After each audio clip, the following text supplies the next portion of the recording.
Thank you guys for joining Savage Syndicate podcast. This is my man Benji Nolot. I had to look up how to say your last name because that T is silent on there. But we know each other from jiu-jitsu. Both of our kids do jiu-jitsu at the same place, and sometimes we sit there and we never talk to the dads. We always just sit there and we do our own thing. Some are watching, some are on their phones, and it took us a while to finally introduce each other. Found out what you do. You know a little bit more about me, and it's great to be around like-minded individuals. So thank you for coming on to the podcast. Why don't you just start by telling us a little bit about yourself and what you do? Yeah, stoked. So I started an organization called Exodus Cry. Let's see, it'll be about 17 years ago, fighting human trafficking. And it was so for the last near 2 decades, I've been really invested in working on the front lines of combating human trafficking around the world. The backstory to that was I had no idea that human trafficking, slavery existed, and had a background in film and learned about this issue and thought, I need to do something to help tell the story that this is even going on. There was just so little awareness that human trafficking was something that was even happening. And so, long story short, the decision to make a documentary about this, I thought would be a couple months, turned into 4 years, and during that time, really, in a way, almost became like an expert on the issue. I sort of like did the 10,000 hours and um, started a number of anti-trafficking projects, received consultative status from the United Nations, started connecting with governments around legislation, and yeah, so now, like I said, nearly 2 decades later, we're still at it, and it's a behemoth. It is a massive global predatory system of injustice that's holding the planet hostage, Mhm. and most people have very little awareness about what's actually going on. We're not talking about a few kids who are being trafficked in a third world country that just need to get rescued. There's a much larger ecosystem involved with trafficking that is causes it to proliferate pretty much everywhere. Why do you think such an important topic? I mean, this is something that gets my blood boiling. Why do you think it's not so in our face? Every day we should be seeing commercials, and you're about my age. We see Sarah McLachlan crying about dogs and all this stuff. I think our children are a little bit more important. Why wasn't this, or why isn't it more in the forefront of everything we're doing, like commercials in NFL, UFC, all of this shit? Why isn't it more prevalent in everything that we're doing? Yeah, I mean, we've seen some improvement. Like I was just going through the Atlanta airport and they were giving a PSA about human trafficking and a number to contact if you see anything suspicious activity. So I'm grateful for some of the progress that we've made. The issue with human trafficking, when you really get into it, is that there are some deeper underlying causes for it that really tie back into and um, are a result of the larger facilitating, social lubricating culture that we live in. So it's easy to frame this issue in a way to say there are a few children out there in third world countries that need to be rescued. That really provokes us men to want to go find these children, throw them over our back, burn down the brothel, and be a rescuer. And I appreciate that aspect of male initiative that is concerned with the vulnerability of children and the violence that's happening to certain children out there. But when you look at the deeper underlying root causes of this, it really does boil down to an issue of male demand. So at some point, when you begin to deconstruct the problem of human trafficking, you begin to see that there are issues relating to human trafficking that overlap with the way in which many men are choosing to live their lives today. So it creates this inner conflict with really facing the truth of this issue. And I think that's where it becomes more controversial. That's where it becomes something that people don't want to see and don't want to deal with. It exposes our own inner conflict, vulnerability, and at some level, an intuition, an obligation to actually do something um, that is not just outwardly focused, but that forces me to change. Mhm. So we live in a generation where most men have, I know a lot of people will probably check out at this point, but most men have grown up with exposure to pornography. Mhm. So there's a there's a deep question related to that issue of how has widespread exposure to pornography affected our biopsychosocial makeup, our worldview, our values as men. How has that affected our relationship to women? What is our view of the sex industry? Like, these are all questions that begin to come up. So, happy to do the math on deconstructing some of this, but just to kind of set the table a little bit to say that it's a more than meets the eye issue. If it was simple as the movie Taken, if it was simple as somebody got abducted, now we need to go to rescue them. Um, I think that we would be able to solve this problem relatively easily. Uh, but because of these other cultural factors involved, it makes it a bit more complicated. And I think it makes the work that much more important, the work of education, awareness, um, yeah, helping people understand the deeper root causes. So is that what Exodus Cry kind of focuses on? Is the education, the keeping the porn out of people's hands before it comes to that elevated state? Yeah, that's a big part of what we do, especially like as a documentarian. We're concerned with cover narratives that conceal the deeper truth of injustices going on in our world. So, take the food industry, take the agriculture industry, take the educational industry. There are certain presentations of these multi-billion-dollar industries that package it in a certain narrative, this cover narrative to say that, oh, you know, these certain food groups are great for you, and yada yada yada. When you actually do the work of examining the deeper truth, what you find is that often these cover narratives are just that. They're a cover narrative. They are not the truth. They are a narrative that is being promoted and projected in order to facilitate agreement on the part of society, in order to bolster the profits and revenue of the corporations that stand behind these industries. And so I think that for me, like, I find a lot of purpose and a lot of value and a lot of dignity in the work of documentary filmmaking, because I feel like documentaries are the still small voice of conscience still left in our world to help people understand the world that we live in, how society has organized itself, the things we should be concerned about. And so whether it be education, like I said, there's a great documentary out there, Waiting for Superman, food industry. There's a great documentary, Fooding, and lots of other documentaries tackling all kinds of issues. For us, we just been locked into this issue of human trafficking and looking at, on one hand, the cover narrative. Okay, the sex industry is promoted in this certain way, but what's the deeper truth that's actually going on? When you discover that deeper truth and see how we are, um, there's a quote I heard one time, I think really encapsulates this. We have seen the enemy, and he is us. Mhm. It forces you to wrestle with the way in which we have participated in creating a culture that supports sending large demographics of people into the sex industry to be exploited and forgotten. Mhm. Do you have people coming after, like, so you're saying the documentaries don't have the same kind of pressure like a big Hollywood movie, like you said, Taken, or let's use Sound of Freedom. It wasn't distributed properly or whatever the conflict was.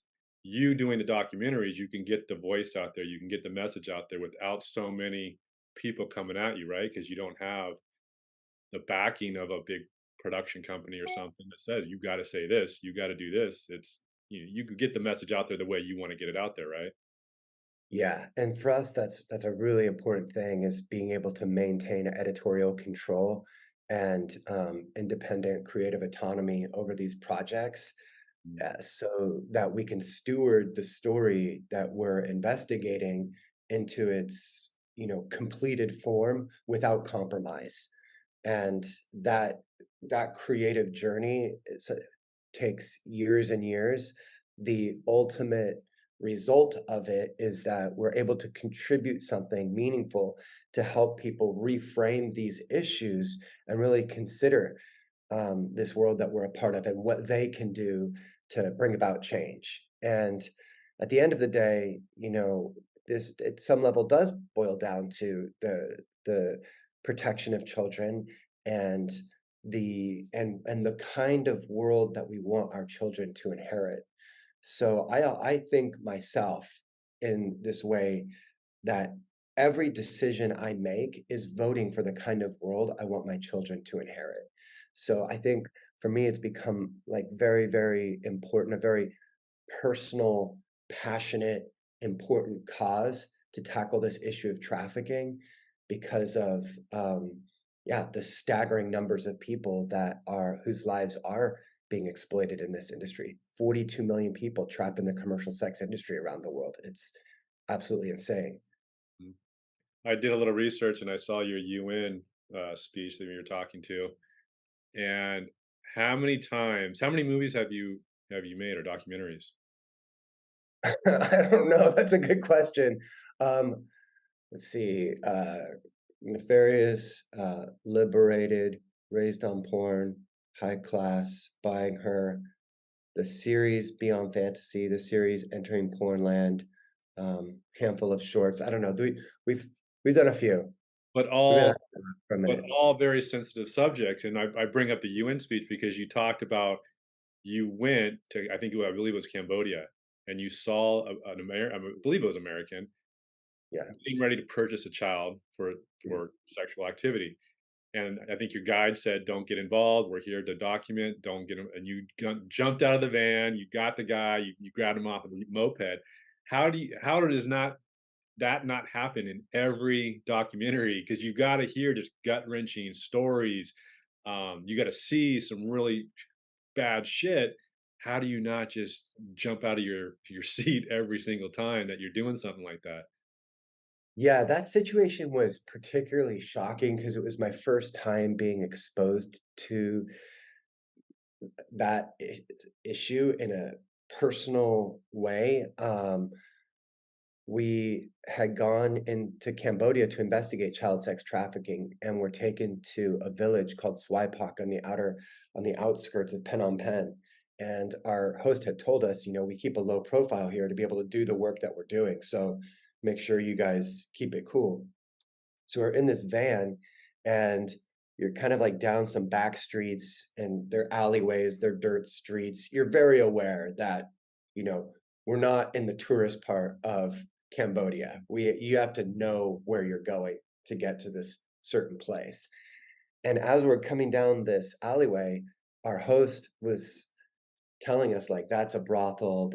He's kind of pointing things out. And to us, it just looked like shacks but we finally pull up where we're gonna go, and there's this guy standing outside of this brothel that was selling children, bartering for sex with a child.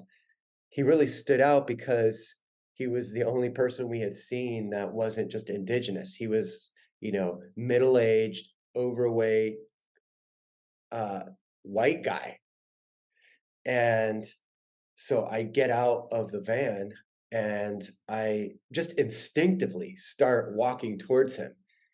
And he notices me and he starts very suspiciously walking up the street to get out of there, like towards the main road. There's a couple turns you have to make. So I start walking behind him up that way. And at this point, in my mind, I'm still keeping a low profile. And our film crew's like, well, what do we do? And I'm like, I don't know, just come along.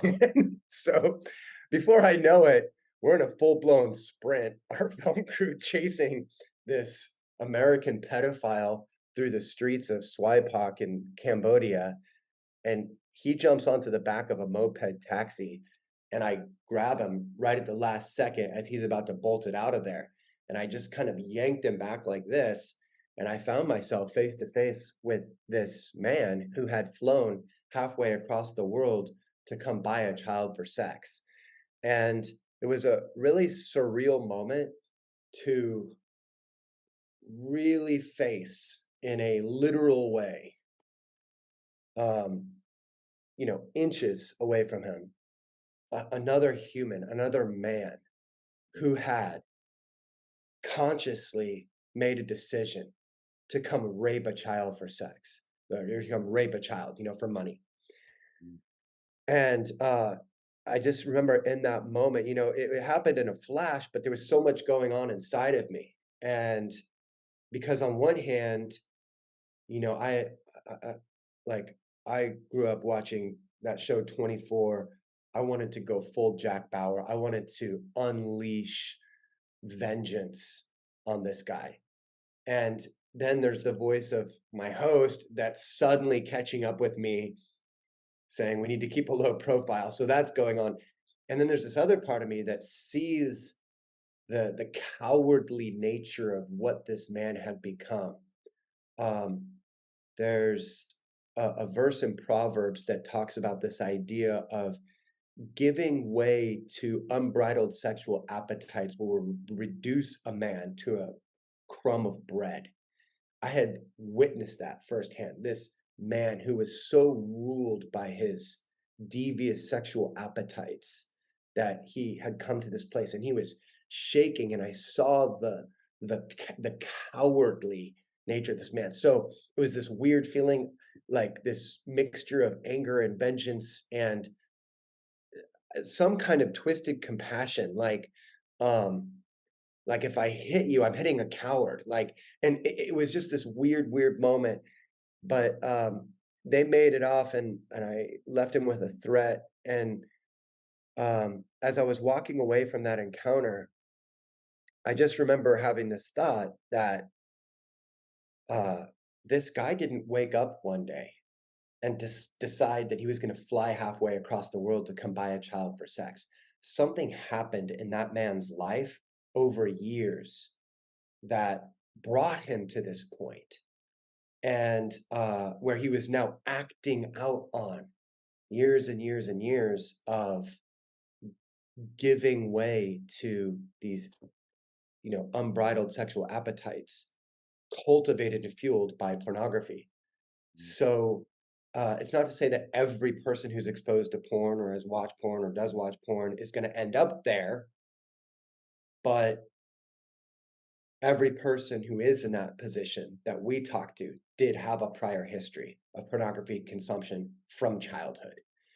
And so that goes back to the point, that, um, when we think about the issue of child sex trafficking, yes, there are children out there that need to be rescued, but those children wouldn't be in those exploited positions if there weren't men who were lining up to purchase them. So we put a big emphasis on getting down deep into the root issue of male demand for illicit sex. And that's a big topic of a film that we have been screening this year called Buying Her. Mm. So when you're there, so I know what you're saying. You want to try to fix the problem before, way earlier with these men, before it becomes to that point in Cambodia. But when you are there and you stop this guy, you chase him off. Do you go back to the brothel or whoever was selling these kids, and then do they close that one down, or is it legal in Cambodia, or what's the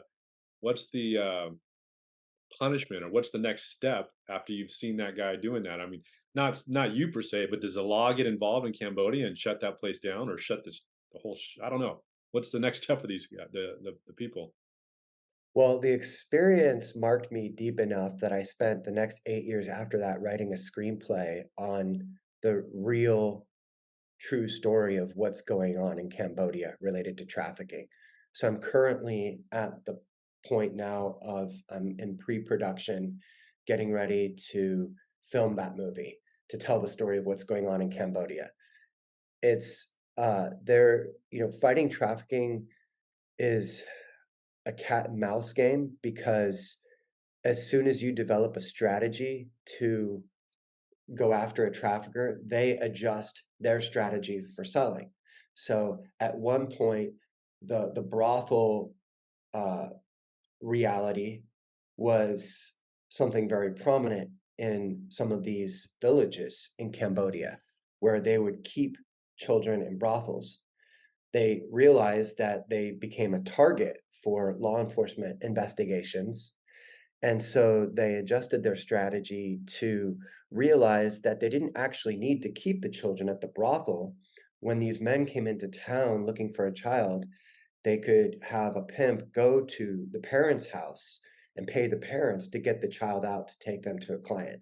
So that's what I mean, like by the cat and mouse game. So there are efforts underway. We work with a organization that's fighting trafficking on the ground there called AIM, Agape International Missions, headed up by a guy named Don Brewster and his wife Bridget.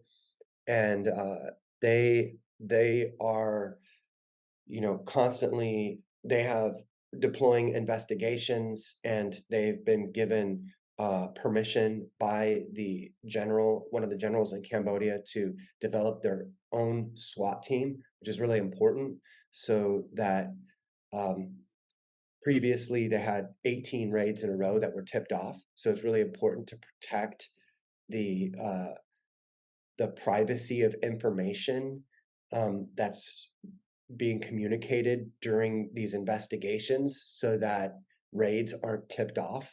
And they've been very effective at doing their investigations, setting up raids, they've rescued over 2,000 children, and bringing perpetrators to justice. So part of the work is bringing freedom to captives, bringing people out of slavery systems of oppression and exploitation. Part of it is holding perpetrators accountable, and part of it is the work of education and prevention and awareness to try to get to really pull it up by the root. Mhm. Have you heard of Ryan Montgomery? He's I the don't think I have. he's the number one ethical hacker, and Oh, wow. he I follow him online, and I post some repost some of his stuff. He obviously ethical hacker. He is a brilliant hacker, and he goes in and because my question is why that American somehow knew about that Cambodian city, or I don't know if it's popular among that dark web, but he goes after the people, hacks into their system, knows their shit, and obviously portrays that they might be a person that this guy's looking for, and they trap him and they catch him. Is there any way to like get to that person before they get a flight to Cambodia? Because I mean, it's kind of like the supply and demand, right? There's always going to be these scenarios because there's dirt bags who want to go and do this kind of shit. How is the best way to, I appreciate what you're doing is getting way before the line, but how do we deal with the dipshits and the scumbags that are in there now before they get that flight in Cambodia? I guess legally and Yeah, illegally, right? Because this guy hacks. right. He Have has you some, ever but have you ever been on a trip to Southeast Asia? no, It's a pretty trippy thing. Like when you get on a plane flying to Bangkok, yeah, the kind of people that you see on the plane, you can spot these guys. you just know what Like, they're going for, right? yeah, get a flight to Bangkok or Phnom Penh, and just when you're in the airport, when you're in the terminal, when you're getting onto the plane, when you're on the plane, like you'll just randomly end up in conversations with guys. Oh yeah, and a lot of these guys, are maybe a little bit guarded, but they're all too willing to just begin to open up about, oh, I've got a girlfriend, and it's what has happened in our world since really the explosion of pornography, the widespread normalization and proliferation of pornography is crazy. And there's a normalization of the commercial sex industry that really kind of blurs the lines around these things. So, like I said, there's this cover narrative that people in the sex industry are liberated and empowered, and it's a human right, and it's all these things. And that just creates a way for traffickers and buyers to continue to perpetuate this activity. Um, but if in Thailand, there are 2.3 million children or people in prostitution in Thailand, 800,000 children. There are 800,000 underage children being exploited in prostitution in Thailand. In Brazil, there are 250,000 children being exploited in prostitution. These are staggering numbers of the population. And the bottom line is that that would not be able to happen unless there was something happening in the culture that was allowing for this to continue. So it's yeah, it's a scary situation. When we think about like how do we reach these men, before they get on the plane? Um, I think what you mentioned about your friend who's a hacker, so there's probably some sophisticated technically advanced way to look at who's buying plane tickets, what's this person's background to try to intercept some of these guys. I mean, setting a net and a trap for them, that would be great. They end up on the ground in places like Cambodia, where then our friends who are there with their anti-trafficking org are trying to investigate and intercept these guys through their means. Um, but enough slip through the cracks that it's still an extremely prominent issue. So I go back further than that to, the childhood exposure to pornography. We have a campaign right now called Protect Children, Not Porn, that's aimed at uh, putting age verification walls in place for access to pornography. So requiring big tech and big porn to have age verification walls that require government issued ID through a third party, so their information is protected in order to access that information.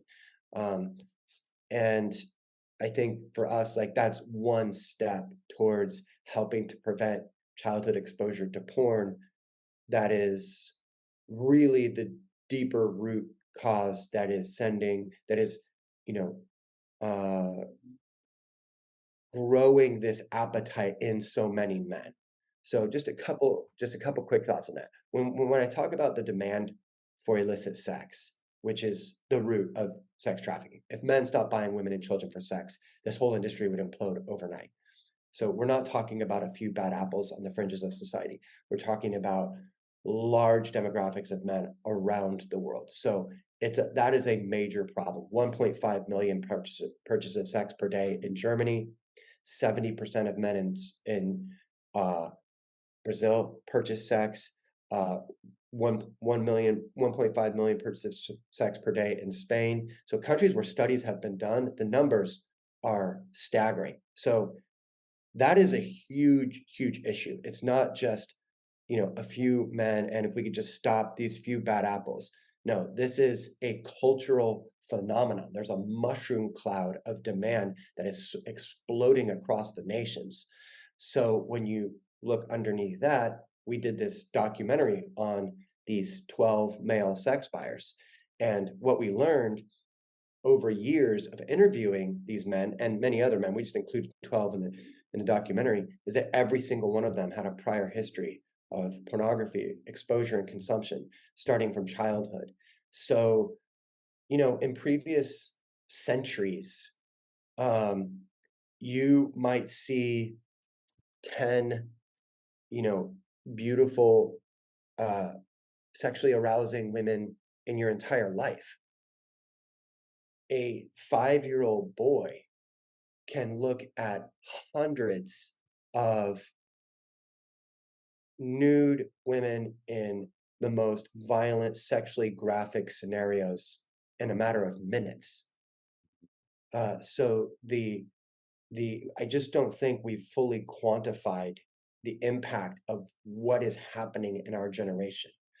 since we've grown up in this, we just think, oh, this is how it's always been. This is not how it's always been. The internet is relatively new, and it's a city without walls. So we're at this moment right now where we're seeing the repercussions of a generation growing up with widespread exposure to and access to unlimited images of the most sexually graphic and violent scenarios out there. And now we're taking an inventory for it and going, wow, where did this human trafficking problem come from? How come there are 42 million people trapped in the sex industry? Why are you hearing about all of these children who are being trafficked and yada, yada, yada? So that's what I mean when I say deconstructing and doing the math and going back.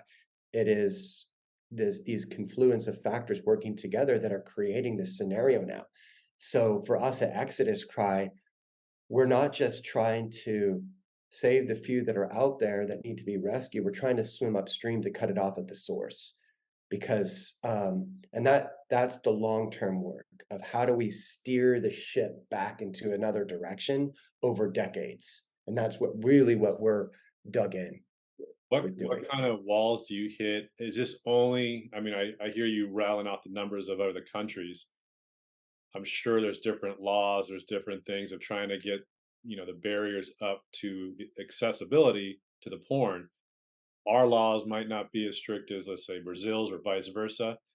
What are you running into by trying to make that a law, or try to put that in place? What kind of roadblocks are you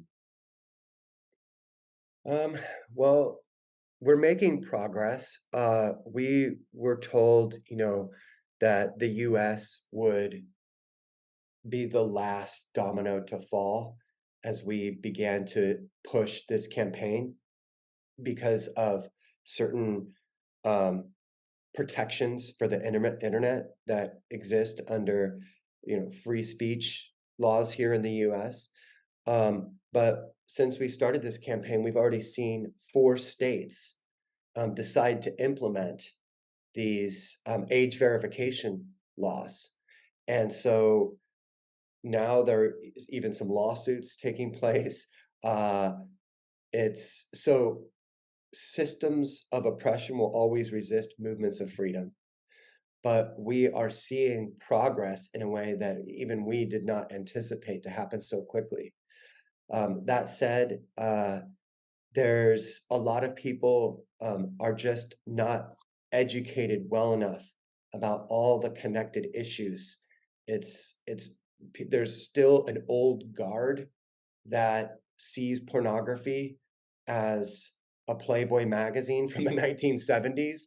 And so part of our work in doing these documentaries is to bring people up to speed, bring legislators up to speed. I mean, we just screened one of our documentaries in the House of Lords, and it was in for the Parliament in UK, so it's deeply impactful. We just did a screening with the United Nations a couple of weeks ago. Did a screening for United Nations delegates. We've done all screenings, and it's helping to educate them with what our children are being exposed to is far worse than anything you can imagine. And if you care about this issue of sex trafficking, we have to get to the deeper root issues. So a lot of it is change, shifting mindsets, expanding understanding, really helping people connect with the realities of this issue in a deeper emotional way as well.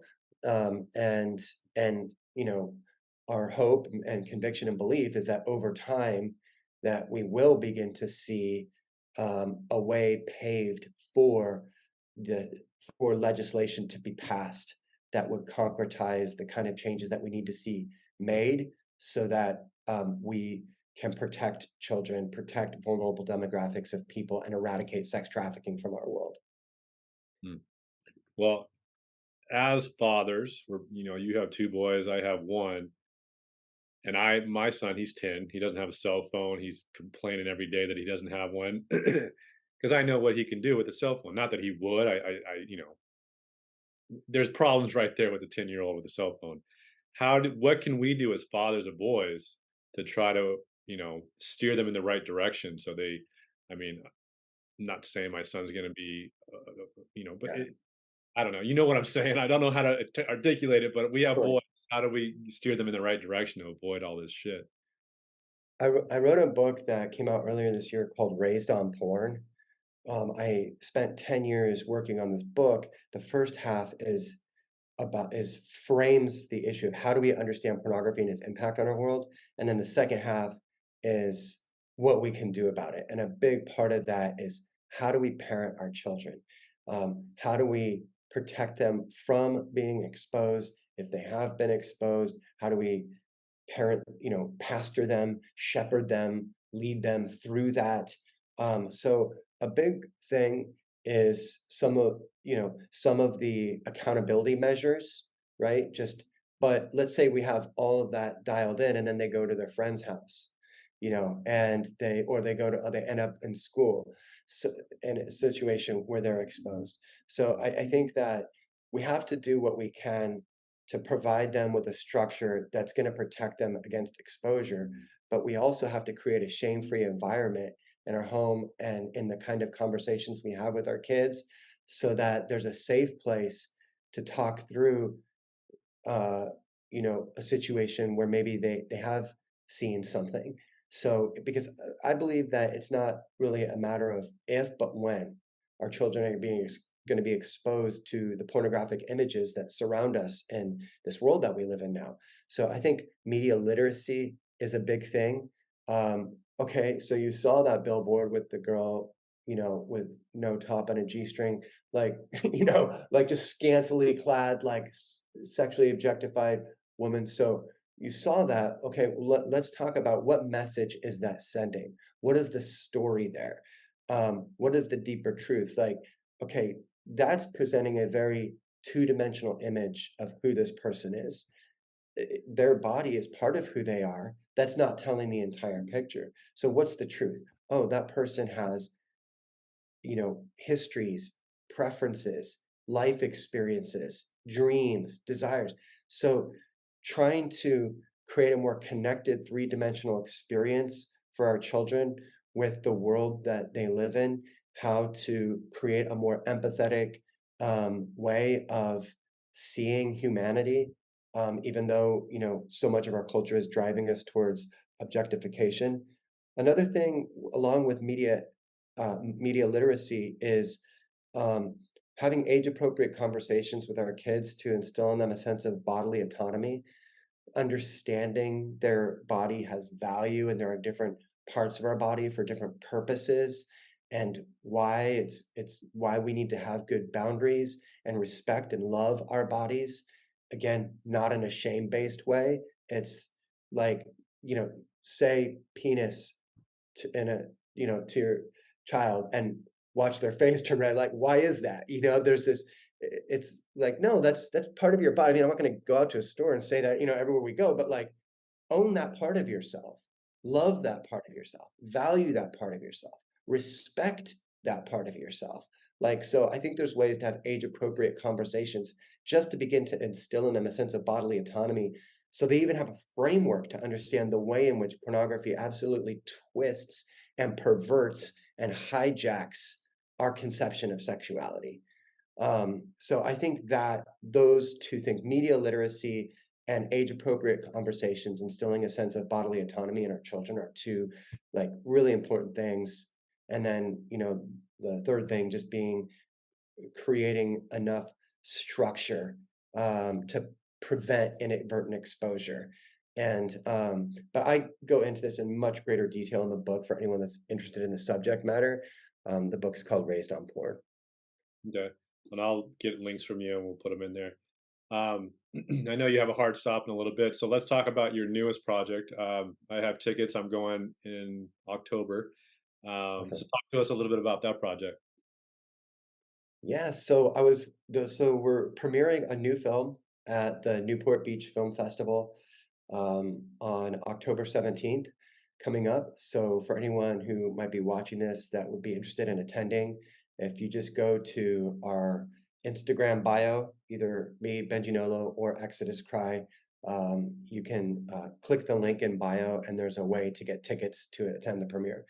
Um, so that film spun out of another film we were working on. So we were talking to buyers and we were doing a film specifically about buyers. And that film is called Buying Her. It's the first documentary ever done on male sex buyers. And so while we were doing that, we wanted to interview some survivors of trafficking to get some kind of reflection on their experience with buyers. So kind of giving that side of it. And so we only scheduled a couple of interviews. They happened to fall on back-to-back days, even though we were filming in a larger period of time. We were filming over the course of a year. These two interviews were not related. They were in different cities, but I did both of them in a 24-hour period. And the crazy thing was that both of these young women that I interviewed had pretty much the same exact story. They were young women who had a young child, who were in a vulnerable position, who were told that they were pursued for the purpose of a relationship with a guy who told them that he was a record producer. Different guys, same story. Ended up taking him out to Vegas, ended up flipping the script, telling them now they needed to prostitute. Turns out they became enslaved in this trafficking ring. So the fact that it happened on back-to-back days, two totally different people with totally different, but essentially the same exact story, raised a flag for us to say there's something here. So we dug into exploring what's going on in this world of high-class escorting in Vegas. It was very alarming. And so there's a presentation of prostitution in Vegas as high-class escorting.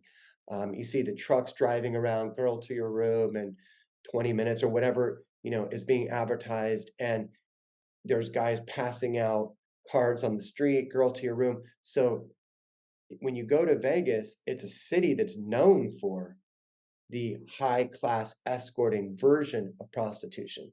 And it's extremely accessible. I mean, you can't even avoid it. It's just everywhere. It's billboards, it's cards being handed, it's trucks driving by, advertising, advertising, advertising this. And so we, again, kind of like went underneath that to talk to people in those situations and find out what was really going on. And it turns out this whole system of high-class escorting in Vegas is actually a system of trafficking. So I asked these young women, I said, well, during the time that you were being trafficked before you escaped, how many girls did you know who were in a similar position to you? Made none of the money, had to work 365 days a year, were beaten if they didn't, went through the checklist. Um, and these girls testified that they knew dozens and dozens of other girls who were in the same exact position. And so that again was just a huge alarm for us of uh, there's a there's a system of trafficking going on in Vegas that people think is high class escorting. So the way this city has been sold is come have your conference here, come get your entertainment here. What happens in Vegas stays in Vegas. What most people don't realize is that they're contributing to and participating in fueling a system of trafficking that's going on. And so that film is called High Class, and we're premiering that again October 17th at the Newport Beach Film Festival. Does law enforcement try to prevent the high class escorts, or is it kind of just like, hey, it's part of Vegas, it is what it is, or what's the law around that? In our investigation, we discovered that law enforcement was either ignorant or complicit in most cases. That's not to say there aren't one-off law enforcement people who would actually be concerned or attempt to do something about this. In most cases, though, it seemed that they were either ignorant to the dynamics that were going on or willingly, you know, part of the whole equation at some level. So lots of corruption, lots of, the whole approach to it is we're going to arrest these women and then 86 them from the casino, and that will solve. And So we get into all of that in the film about the role of law enforcement in this. Um, there we, once again, hence the purpose of doing these documentaries, law enforcement needs to be educated and trained as well as everybody else, and especially law enforcement, because they are dealing in an industry of predators who use very clever tactics to avoid detection, to avoid being being prosecuted, being brought to justice. And it's important for law enforcement to understand how to build cases, how to investigate this, understanding the nuances, the ins and outs of the psychological manipulation and coercion and everything that's a part of trafficking that maybe to them doesn't look like trafficking, so that they can build cases that a DA can actually prosecute. So yeah, there's a lot of work to be done. I know Vegas has been making some progress, but still not nearly where it needs to be. This is estimated to be a $5 to $7 billion per year industry just in Vegas alone. I saw yesterday, and maybe you saw the same thing on social media. Two officers went to a house, and before the guy came to the door, they were just talking about a Sprite and joking around and clowning around. But they were there because the father had called. He wanted them to talk to his 11-year-old daughter, because she was being manipulated by somebody online. So 6 o'clock, he called. They finally get there at 12 o'clock, and the officers are clowning and joking around. And then dad opens up the door, and she says, we're here." And he goes, "Yeah, well, I called you at 6. I wanted you to talk to my daughter to show her the severity of what's going on." He goes, "But she's asleep. So what we, the cops, very crass, very nonchalant. Well, what do you want us to do? We're here." And he's like, "Well, it's not a big deal." And she goes, "Well, we can arrest your daughter." And he goes, "My daughter's 11. I want you to go get the guy." She goes, "Your daughter made to produce the porn." And the guy just like calmly, way more calmly than I think I would have been. He said, "Have a good night, officers." And then she said something else snarky, and he turned around and said, "Are you serious?" And then it cuts away and they walk out. But you read all the comments, it's going around everywhere that I follow. I follow a lot of police things, and Tom DeBlas, a jiu-jitsu guy, put it out there. A lot of comments are saying both things, that the cop is so desensitized to what they see every day, that they should have had, a social service or some kind of training to deal with kids. And this 11-year-old daughter shouldn't be, you know, villainized because it's not her fault. It's a very very touchy subject because one, the cop didn't handle it correctly, and it's just, and I support the police as well, but there's definitely ways that you need to train people to deal with these kind of scenarios that are heartbreaking. So yeah, Yeah, well, any child under the age of 18 that is exploited in the sex industry is a trafficking victim. So the argument that, well, she chose to do this is completely irrelevant. mm, There's no needing to qualify, did she go willingly or unwillingly? If you are 17 years old participating in an act of commercial sex, you are a trafficking victim by law. mm, So clearly, those law enforcement officers did not have an understanding of the law, but that underscores the reality of the culture that the blame the victim culture that we live in.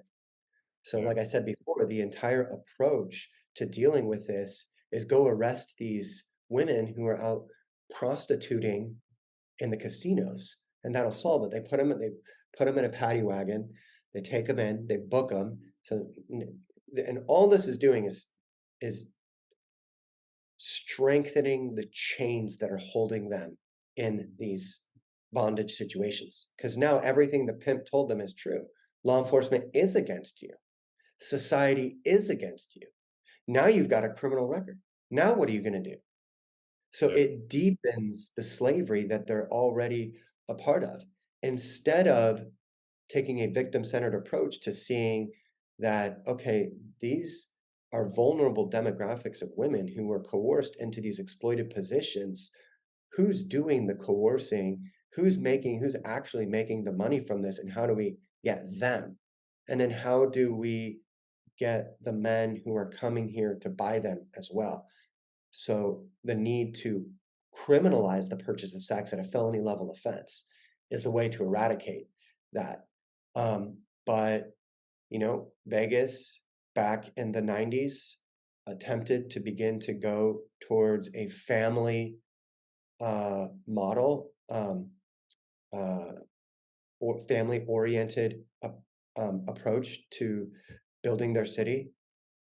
Oscar Goodman, the mayor, was voted in, had previous ties to the mafia. Just I'm gonna get into him, um, and changed the mantra from Vegas being a family oriented city to becoming an adult playground. And that decision has led to everything that it currently is now, which is generating $5 to $7 billion a year. So there's a depth of corruption surrounding the protection of these traffickers and of these buyers so that this industry continues. And nobody wants wants the general public to know what's really going on. We tried to get permission to film in Vegas to do some of our reenactments at some of these higher end hotels and casinos, and we were denied by every single one of them. They don't want anybody finding out about, like, hey, there are scores of young women who are being trafficked in your casino and hotel. Wouldn't you want to get rid of that? Like, no, they don't want to get rid of that. And Yeah. all our compliance stuff, going through the legal compliances, our attorney is like, well, you have to move that image, you have to remove this image, all this stuff, because they will come after you if you try to expose the truth about what's really going on. You and I are having this conversation, but there are so many men out there that just mindlessly go into these places. It's supported in Hollywood, it's supported in the larger culture, go into these places without any thought of the slaves among us. It's she's a high class escort, she chose this, she's making money off this, she deserves this, so I'm going to do what I do. And that's nothing. I mean, it's so sad. It's so deeply grievous when you actually consider the culture that we've created that covers up, rationalizes, and justifies the exploitation, violent exploitation of so many people. So these films for us are a way to push back and hopefully continue to build a movement of people that will raise their voices and contend for bringing perpetrators to justice and establishing justice for victims. Wow. Well, I want to respect your time. I know you got to go get your kids, but thank you very much for sharing and bringing this to light. I appreciate what you do. How can people reach out to you? How can people see the documentaries that you made? Let us know anything that they can do to help, or how can we reach you? Yeah, so Instagram's great. Exodus Cry is where we release most of our stuff. You can check out our website. We also have a website that houses just our films called Magic Lantern Pictures. And yeah, I encourage everyone to check out our documentaries. Don't take my word for it. Give yourself room to wrestle, to learn, to grow. But I really challenge your viewers out there to give our documentaries a watch. Nefarious Merchant of Souls, Liberated, the New Sexual Revolution on Netflix, Raised on Porn, Beyond Fantasy, about the porn industry. I really encourage your viewers to check out some of our documentaries and decide for themselves what they think. So Perfect. Well, thank you, thank you, Josh. Benji. I really appreciate it. I'll see you in a few hours of surfing, but Yeah, we'll see you down thank at Doho. yeah, thank you for coming on, brother. I appreciate it. All right. Thank you, my man. See you, brother.